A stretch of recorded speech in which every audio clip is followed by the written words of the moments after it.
Magandang hapon po, Gov, and welcome po sa napakagandang bulwagan na ito dito sa plaza ng Chaong, Quezon. Yan. Of course, kasama ho ang ating matibay na kabalikatan sa paghahatid ng serbisyong tunay at natural dito sa bayan ng Chaong, Consuela Lopez. Magandang hapon po. Once again, our dear Governor, Dr. Helen Tan. Oh.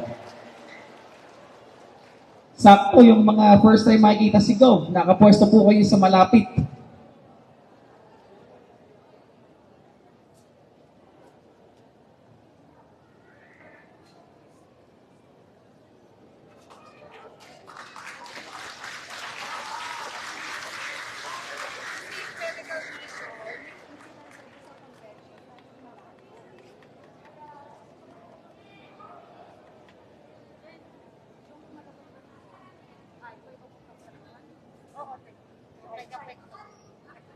Magandang hapon po muli sa ating lahat. Atin lang po binabati muli ang ating mga panauhin. Consuela Lopez, palakpakan po natin.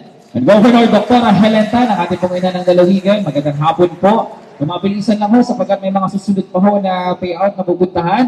Atin lang ho mapakinggan ang pagbungad na pananalita po. Welcome mula ho sa ating matibay na kabalikatan sa bayan ng Chaong. Pakinggan lang ho natin, Consuela Lopez.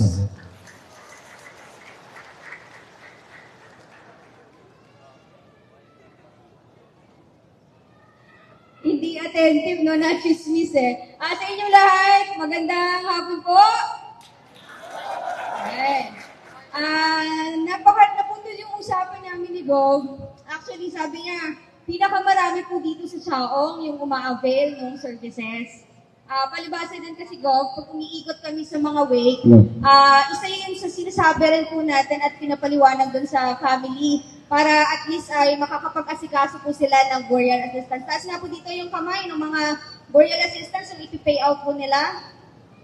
So I think mas marami po yung sa ating medical assistance. So sa inyong lahat, although ako pa lang po yung nandito ngayon dahil meron pong nakasabay na event ngayon sa bayan, kung makikita nyo dun sa munisipyo po natin, may mga bisita kasi meron pong blessing ng PNP building. That's why si Mayor RJ po ay wala po dito, pero pinapaabot niya po ang pagbati kay Governor Helen Tan at sa inyong lahat ng magandang hapon.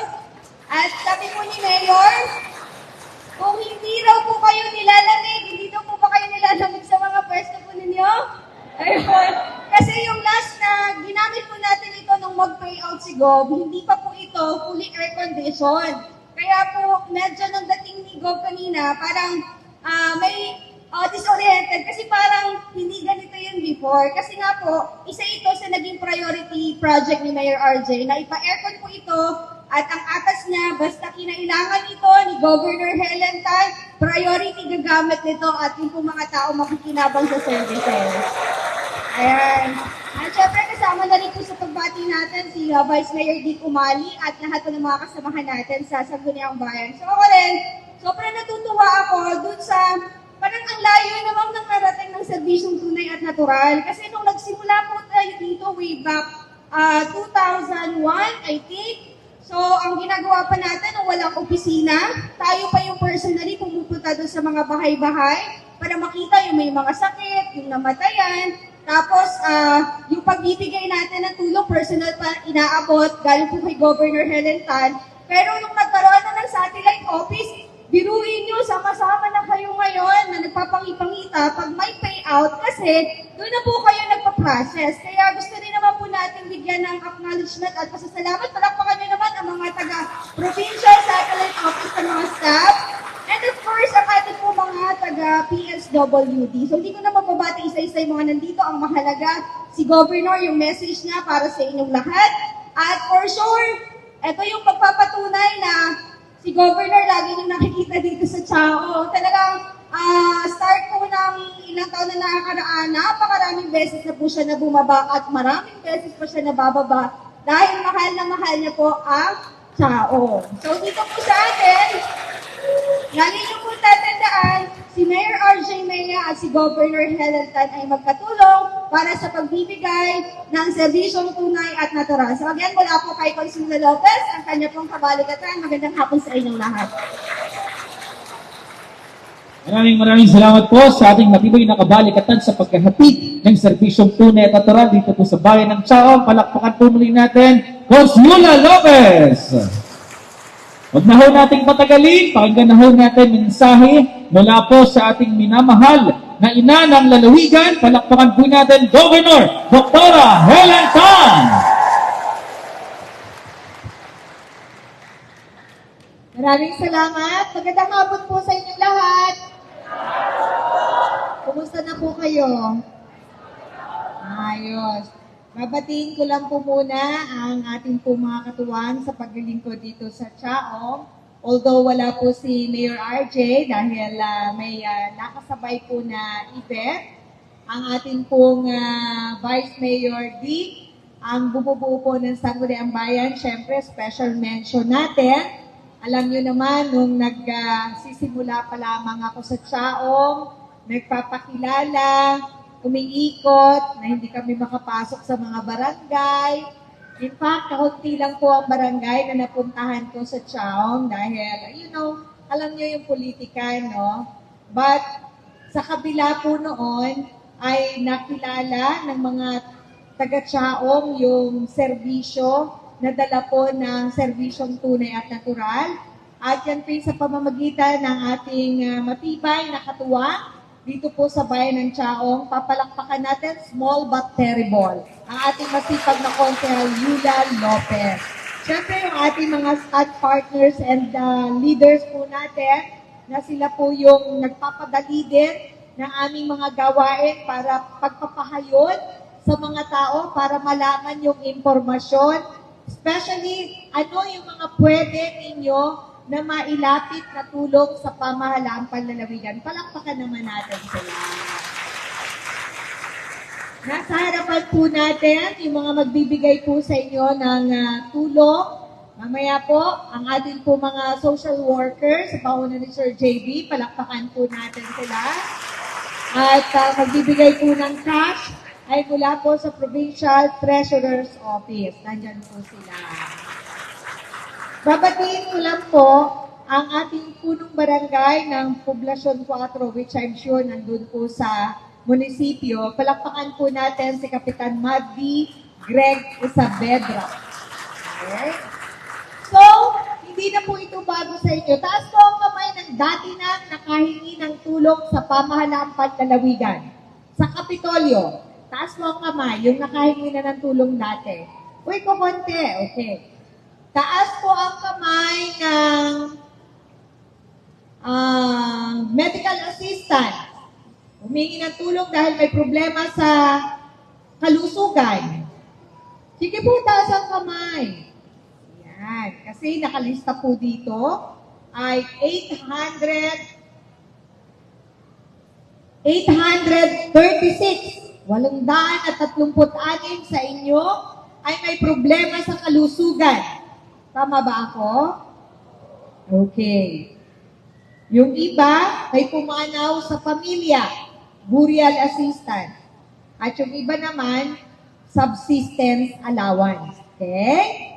Yung pambili ng pagkain o kung anumang problema na kailangan tugunan. Okay? Hindi po siya medical. Okay, so alam nyo na kung ano po itong programang ito. Tama po? Narinig nyo na to. Popular na popular. AIX. Pero papaliwanag ko sa inyo, ang AIX ay may programa ang nasyonal, DSWD ang tawag. May programa po kami sa Kapitolyo, sa pangunguna ng PSWD, at meron din po sa munisipyo sa pangunguna po ng MSWD. So, pare-pareho po yan. May sakit, namatayan, nag-aaral, pamasahe, subsistence allowance. No? 5 programa. But, ang pinakamadami na hinihingi, may sakit. Tama po ba? Taas nga po ang kamay ng nandito kasi kailangan niya ng tulong pagbili ng gamot. Oh! Dami. Taas po ang kamay na nandito dahil nagdadialysis siya or pamilya. Taas ang kamay. Okay, meron. Taas po ang kamay dahil meron pong may cancer sa pamilya o siya. Meron po ba? Ayan, so sir, binabati po natin pagdating ng ating matipuno. Matipuno ba yun? Na ating masipag na tagapanguna ng Sangguniang Panlalawigan. Katulong po natin para makapagbigay ng ganitong serbisyo. Palakpakan natin Vice Governor 3rd Alcala. Okay. So, Vice, tuloy ko na ha. Tapusin ko na. So, karamihan po sa inyo may problema sa kalusugan. Tama po. Kaya nga po, pagdating namin sa Kapitolyo ni Vice Gov noong 2022, eto po ang dinesisyon na namin. Maglagay ng malaking pondo para po sa programang ito. 350 million pesos in 2023. Ginugol po natin pang tulong sa mga Quezonian na nangangailangan. Karamihan sa kanila, 80 to 90% may sakit. Palakpak naman kayo.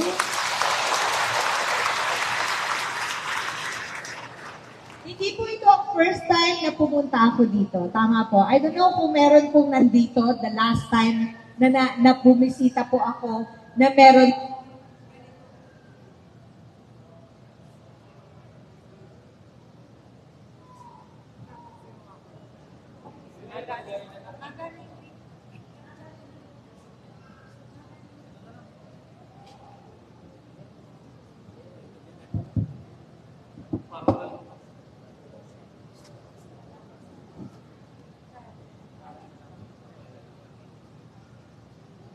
Kalimutan ko na yung sinasabi ko. Nandito ako, right? Last time. Okay? So, alam niyo po, kami sa Kapitolyo, ginugugol namin yung panahon para mag-isip ng pamamaraan para sana mapasimple ang proseso, isimplify, mapabilis ang proseso. Kaya, may ibabalita po ako sa inyo, hindi pa siya fully implemented, pero papunta na po doon. Halimbawa, pagka po kailangan ninyong magpa-x-ray, magpa-ultrasound, or magpa-blood exam, ang ginagawa nyo, pupunta kayo sa opisina namin. Tama po? Pagkatapos, i-schedule pa namin itong payout na ganito. Tama? So, maghihintay pa kayo. So, nag-isip po kami sa Kapitolyo, ano ba ang gagawin natin? Ako po'y mainitin. At ayoko din po ang tao naghihintay. Especially kung ang problema, kalusugan. Okay? So, gusto ko pong ibalita sa inyo na may bago po sa mga susunod na linggo at buwan, may bago po tayong i-implementa na meron po tayong katuwa na laboratory, okay, laboratoria, at klinika dito po sa Chaong. Okay? Sino po ito? Ito pong tatlong to, sila po yung tumugon sa aming panawagan sa mga pribadong kumpanya o sektor. Baka pwede po silang makipag-partner sa amin. Alam niyo po yung private, minsan pag nalaman nilang gobyerno, ayaw namin dyan. Bakit? Ang tagal magbayad. Tama po? So, natutuwa po ako dahil napakataas po ng trust, tiwala, at confidence or kumpiyansa ng mga ganitong nagninegosyo sa ating lalawigan. So, sa bayan po ng Chaong, ang MedServe Diagnostic Laboratory, Munich Laboratory and Diagnostic Center, and Liwag Medical Clinic Incorporated. Sila po, ngayon sa Chaong, ang ating katuwang. Okay, so ano ang mangyayari? kunyari, pag nakuha na po na okay na natin yung system sa kanila, for example, sabihin nyo, wala naman akong pampa-ultrasound. Buong tiyan, pupunta kayo sa opisina. Instead na maghihintay pa po kayo ng ganitong payout, bibigyan niya po kayo ng guarantee letter, papunta po doon sa binanggit ko na laboratorio or clinic. Okay? And then, ang magbibil po sa amin, ang maniningil ay yun po nagbigay sa inyo ng serbisyo. Okay? So, ganun po. Okay? Alam niyo po, isa sa dahilan also, bakit namin ito naisipan? Dahil po ang serbisyo ng Kapitolyo ay inilapit sa tao, naging madali ang paghingi ng tulong, hindi po naiwasan yung pag-abuso. Okay? So, meron din po nag-aabuso. Ganon din, hindi rin naiwasan sa hirap ng buhay, kahit na binigyan halimbawa ng 5,000, nakuha ang cash na 5,000, dapat magpapa-CT scan, ay wala naman po maibili ng ulam, at saka po ng bigas, ay bigla pong dumating ang bill ng kuryente, ay sa 1 linggo pa ang schedule po ng CT scan, kinuha muna, binawasan muna, tama po. Dumating na po ang schedule ng CT scan. Nabawasan na yung pambayad. Hindi na niya magagawa. Tama po? So ngayon, ang dahilan, kaya kayo nandito para alamin at gamutin ang inyong sakit, yun dapat ang gagawin natin. Okay. Abuso. Alam niyo po ba sa Lucena? Hi, Counselor. Binabati po natin si Counselor Ilaw. Palakpakan po natin. So, abuso. Alam niyo po sa Lucena, meron po sila, yung mga social worker po. Kala niyo po, yung mga yan parang mga psychologist. Okay? Alam po nila pagka binubola sila. Alam din po nila pagka niloloko. So, meron po doon na huli na sunod-sunod silang napunta, may dala mga reseta, request, yun po pala yung booklet po no, prescription pad mukhang ninakaw sa clinic ng doktor at kinakopya lamang yung mga reseta at saka mga request. Di nalaman po. Okay? So, nalungkot po kami sapagkat yung gusto natin, may pondo tayo, ibibigay natin sa tao na totoong nangangailangan. Tama po?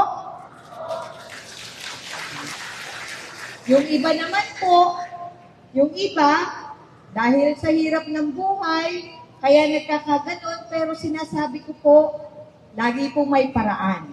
Okay? Walang trabaho, magtanong, sabihin kung anong gustong gawin para magkatrabaho.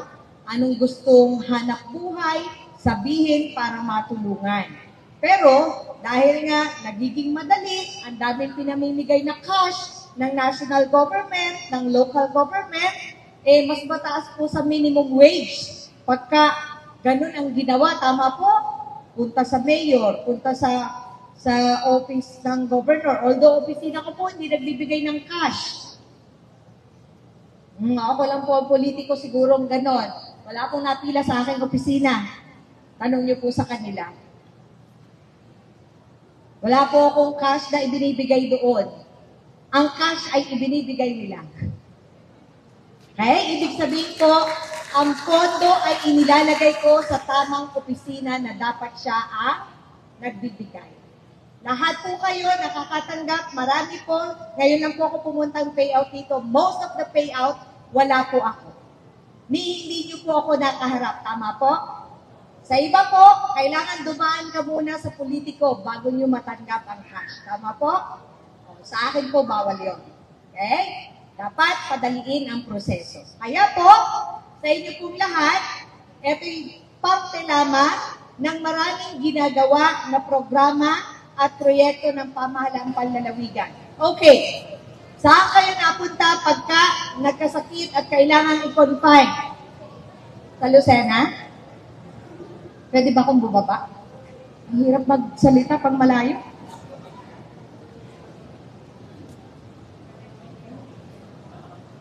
Mas malaki. Saan po kayo nagpapa-hospital? QMC! Sino ang nakarating ng QMC recently? Naku, kinakabahan ako sa sasabihin niyo. May galit ba kayo? Hindi ko kayo interviewin pag may galit. Okay. Nakita niyo naman ng QMC. Maraming ginagawa. Tama po. Marami pa rin pasyente. So, sinasabi ko, huwag niyo pong hintayin pagkakataon na makukundi ang pasyente sa QMC. It will never happen. Di po mangyayari yun. Bakit?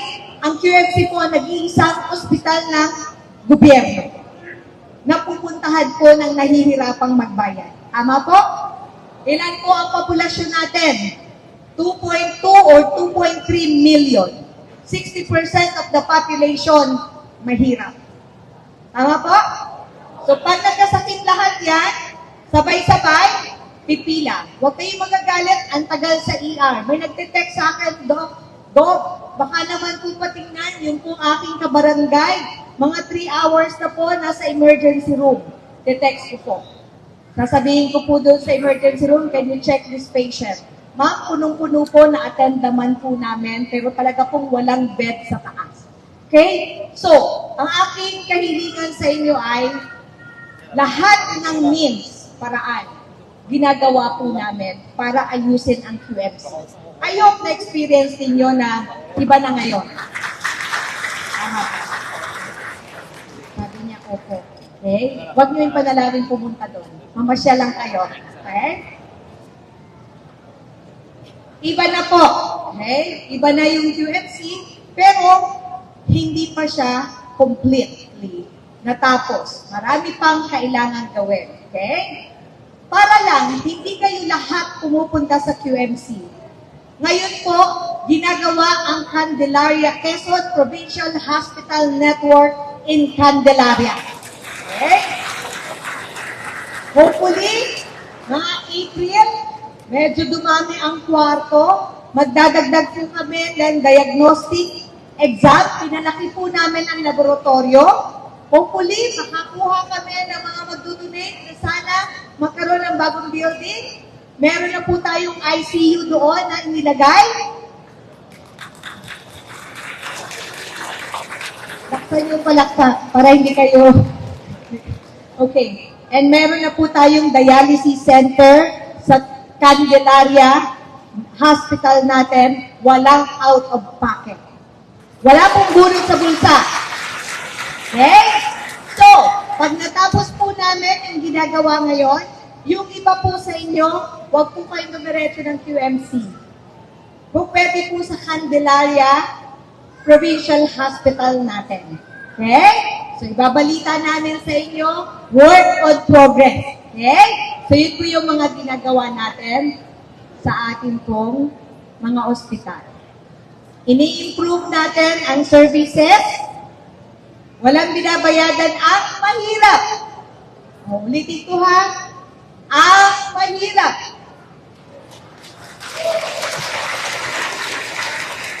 Pero dahil maganda na yung ospital, meron na po doong laparoscopic surgery, yun kung hindi binabiyak na malaki ang tiyan, eh yung pwedeng magbayad, sa amin na rin pumupunta.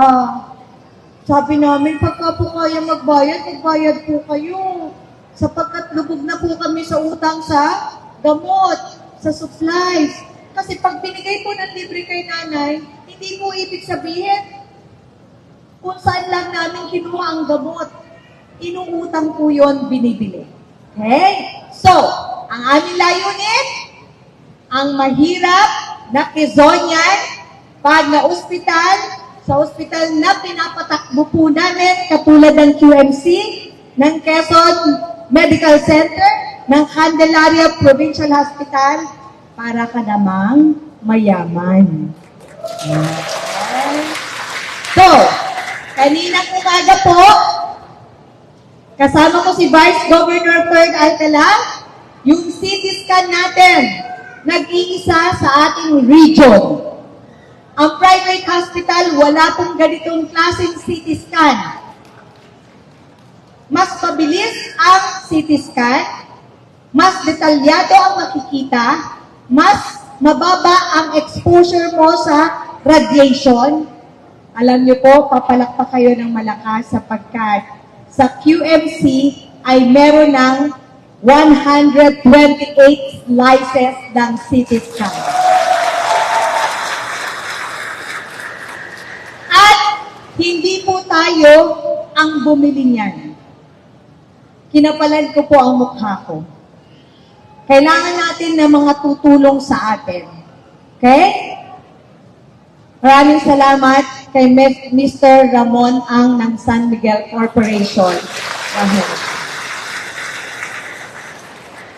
Meron na din po mammogram para sa eksaminasyon ng suso ng mga kababaihan na merong risk sa breast cancer.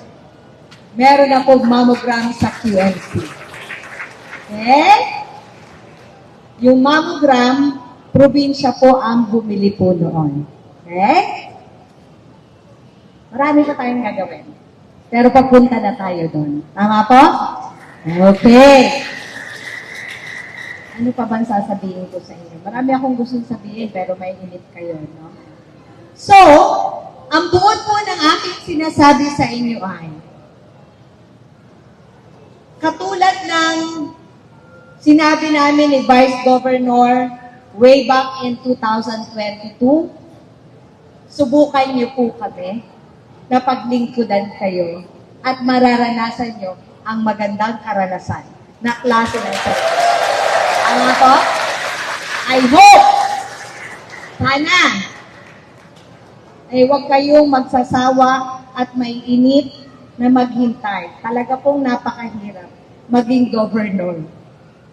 Tama po? Dami pong problema. Pero, malakas po ang aking pananampalataya. Lahat ng ating problema ay may katumbas na solusyon. Tama po? Okay. Gusto ko pong ibalita sa inyo, bagamat iisa siya, sa aming pinapaaral na taga-Chao, happy pa rin ako dahil may isang bata dito sa Chao na naka-avail ng libreng paaral ng pamahalaang panlalawigan. Sana gagamit sa inyong papel kung hawak kanina. As that. I think nabasa ko dyan. Huwag kayong mainggit sapagkat ito yung mga bata na talagang walang nakakapag-aral sa kanilang pamilya. Kasi kahit isa sa kanila, walang nakapagtapos ng kolehiyo. Eh, sabi ko, pangarap ko sa mga ganitong pamilya, kahit isa lamang. Tama po? May makapag-aral. Ayan. I hope, mula sa San Juan, Chaong, Quezon, tama ba yun? Barangay San Juan po sa inyo? Okay. Currently, may bata po tayong pinapaaral doon, si Micah Alcazar. Okay? So, full scholarship po yun. Walang ginagastos ang bata. Well, magulang dapat naman, meron pa rin, pero sa amin po lahat ng gastos para makapagtapos yung bata. Diretso ang educational assistance natin, di po tayo titigil. Okay? So, next namin balik dito ni Vice Gov, baka po yung educational assistance naman na pending natin, yun naman ang ipipay out natin. Okay? So, yun lang po. Maraming salamat sa mga taga-Chao. Magandang panimula ng taon. Pero dalangin ko, daming tumaas ng kamay. Sabi ko, sino sa inyo ang nandito dahil kailangan pambili ng gamot, bla bla bla. So mukhang maraming may karamdaman. Sana maging healthy po kayo, no? Maging malusog, okay? Yung nararamdaman, huwag palalalain. Alam niyo po yung CT scan and mammogram, marami pong pumipila sa amin sa CT scan. Ang kaya lang po namin gawin, 20 patients. Nasa loob o nasa labas in a day. Pag po merong bukol, outpatient, hindi namin ma-schedule dahil sa amin lang po libre ang CT scan. Sa pagdaan ng araw, nakakalungkot, kung cancer yon, lumalala siya. Kung stage 1 yon, by the time na ma-CT scan siya, baka stage 2 na. Okay? Dahil doktor ako, alam ko yon, sensitive ako doon, hanap tayo ng paraan. So, with additional CT scan, in a day, triple. 50 to 60 patients na ang kaya nating gawin in a day. Okay?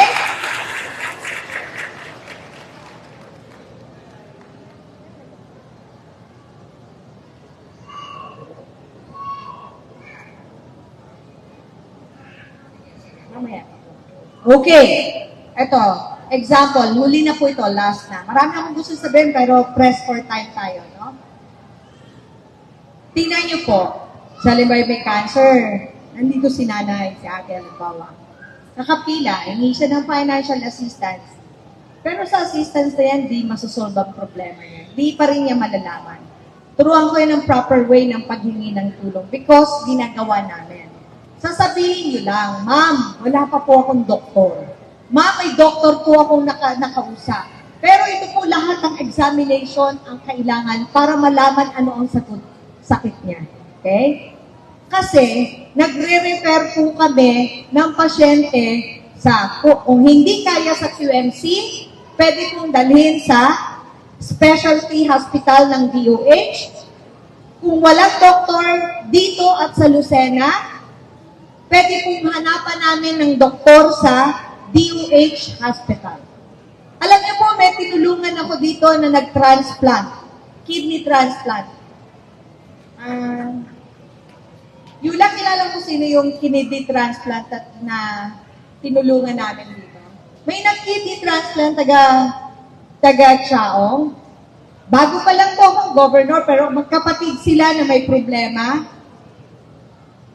Hindi ko po maalala ang pangalan niya, pero lalaki siya. So, lumapit po sa opisina ko, nag-try lang po, kinausap ko, sabi ko, okay po. Ako pong hahanap ng paraan. Ako po ang magpapaschedule sa inyo. Susunod lang kayo sa sasabihin namin, magko-coordinate lang, hahabaan ng pasensya, may hintayan, blah, blah, blah. Nag-fail yung isa niyang donor, kapatid niya, ay mabait ang Diyos. Nag-match yung asawa niya. I hope, di ko na siya nakikita. I hope, okay siya ngayong mga panahon.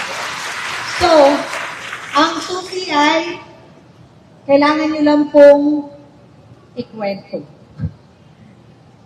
Wag putol-putol. Okay? Diba?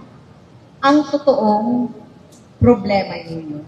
Okay? So, yung mga financial assistance, hindi yan makaka-determine ano ang sakit mo. Tama po? Dahil maliit lang ang kaya namin ibigay sa gano'n. Pero pwede rin po yung komprehensibo. From checking to seeing a doctor to anuman ang desisyon ng doktor na gagawin ay po pwede po yung humingi ng assistance. Okay? So, tamang komunikasyon. Okay? So, yun po. Maraming salamat po. Magandang hapon po sa inyong lahat. Maraming salamat po sa ating pong minamahal na ina ng lalawigan. Palakpakan po muling natin, Governor Dr. Helen Tan! Binabati rin po natin isa po sa miyembro ng Sangguniang Bayan ng Chaong, Constom Ilaw. Cons, magandang hapon po. Ito pala yung bata na pinapaaral namin. Congratulations po. Galak na galak po, Gov, yung mga first time na nakita po kayo ng personal dito sa bayan ng Chaong. Ating din mo mapakinggan, bago tayo magtapos ang pagbati, mula sa ating minamahal na tagapamuno ng Sangguniang Panlalawigan ng Quezon. Palakpakan po natin, Vice Governor Ferd Alcala. Thank you. Magandang puno sa ating lahat. Magandang puno. Huwag po kayo nagala, maiksing-maiksi na lamang po ito. Alam ko pong kanina pa kayo naghihintay sa amin. Pero hayaan niyo pong batiin ko muna ang ating pong ina ng lalawigan, ang lagi pong nagbabantay sa ating kalusugan. At sa pangkalahatan po nating kapakanan, Governor Dr. Helena. Palakpakan po natin muli. Siyempre, binabati rin po natin ang inyong pong napakasipag na konsyala, kay Konsyala Yula. Palakpakan po natin. Ang dumating, lumiwanag, Konsyal Tom Ilaw. Pagbati rin po kay Mayor RJ Mea, may kasabay lamang pong okasyon at kay Vice Mayor. Sa inyo pong lahat, mga mamamayan ng Bayan ng Chaong, isang tunay na mapagpalang umagaw sa ating lahat. At syempre, ang ating mga taga-PSWD na magbibigay po sa inyo ng ayuda. Kanina po tinatanong ko kay Yula, kailan pa ba na-process itong AX? Yung iba daw ay nung nakaraang taon pa. Tama? So, ito ay dumaan ang pagsubok sa inyong buhay at kinailangan po natin ng konting ayuda sa ating pamalaang panglalawigan at ito na nga dahil sa patagal na pagproseso natin. Gayong pa man dahil inabutan tayo ng Pasko, gusto po namin ipaabot sa inyo, kanina kinuwento na po ni Gobelen yung mga pagbabago sa ating pamalaang panglalawigan. At isa na diyan, yung mga satellite office natin na kung saan, hindi nyo na kailangan pumunta sa Kapitolyo para sa mga tulong. Meron na po tayong opisina dito. Ilan lamang po yan sa mahalagang pagbabago, bukod doon sa pagpapaganda ng ating pangkalusugan na kapakanan, nang sa gayon po ang malusog na mamamayan ay magiging maayos ang pamumuhay. Ano ho? So, ngayon araw na ito, inyo na pong matatanggap ang inyo pong ayuda galing sa ating pamalaan. At hindi lamang po diyan, marami pa ho tayong programa, gaya ho na nabanggit ni Gobelen, upang maiangat ang antas ng pamumuhay ng ating mga kababayan. Di ba? At balang araw, yung kahirapan ay hindi na yan hadlang para sa ating gustong marating sa ating buhay at sa ating pamilya. So yun lamang po, kasama po ninyo inyong lingkod, Vice Dr. Alcala, lagi pong katuwang ng ating pong minamahal na Gobelen para ho mapaunlad ang antas ng buhay ng mamamayan ng Chao ng ating buong lalawigan. Ilan po, magandang araw po sa ating lahat. Mag-iingat po kayo paglabas, baka may mandurugot. Pero kung pala kayo matatanggap. Maraming salamat po, magandang umaga po. Magandang hapon. Maraming salamat po sa ating pong minamahal na Vice Governor, Vice Governor Ferd Alcala. At last na po, picture lang po tayo, kasama po ang ating mga namumuno sa pamahalaan panlalawigan ng Quezon. Ang lahat po natin pong inanayahang tumayo. Yan. Yung po mga nasa gitna. Tayo po tayo lahat. Yung mga nasa gilid po, tayo po kayo. Inibitahan din po natin ang ating mga social workers, PPO. Sama na rin po ang ating mga secretaries ng ating Provincial Satellite Office. Tayo po tayo lahat. Pwede po tayo magdikit na sa gitna. Magdikit na po tayo. Sige po, magdikit na po tayo. Yan. Okay po. Lahat po ng ating social workers, satellite, secretaries, sama na po kayo. Yan po. Sir, sama na po kayo. Lahat po, PPO. Okay, dalawa lang po ito. Smile po tayo. 1, 2, 3. Ngayon, taas mo ka ng kamay. Naka-okay po tayong lahat. Taas ka ng kamay. Naka-okay. Everybody. 1, 2, 3. Maraming salamat po. Bayan ng Chaong. Ito na ho.